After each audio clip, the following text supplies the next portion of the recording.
Are you ready to unlock the full potential of your Apple Pencil first generation? First, locate your Apple Pencil's Lightning connector. This is conveniently found on the end of your pencil, beneath a small, magnetic cap. Gently remove this cap. It's held on magnetically, so a simple pull will do the trick. Be sure to keep this cap safe, since you'll need it to protect the connector when it's not being used. Next, identify your iPad's Lightning port, which is located on the bottom edge of your iPad.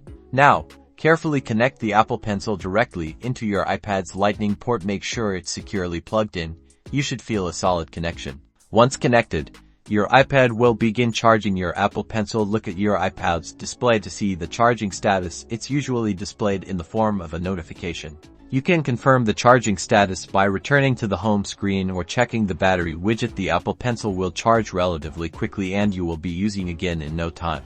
Once charging is complete, safely disconnect the Apple Pencil from the iPad. Remember to replace the magnetic cap on your Apple Pencil to protect the Lightning connector when not in use. Now you're ready to create, draw, and take notes. Don't forget to like and subscribe and hit the notification bell for more helpful tech tips.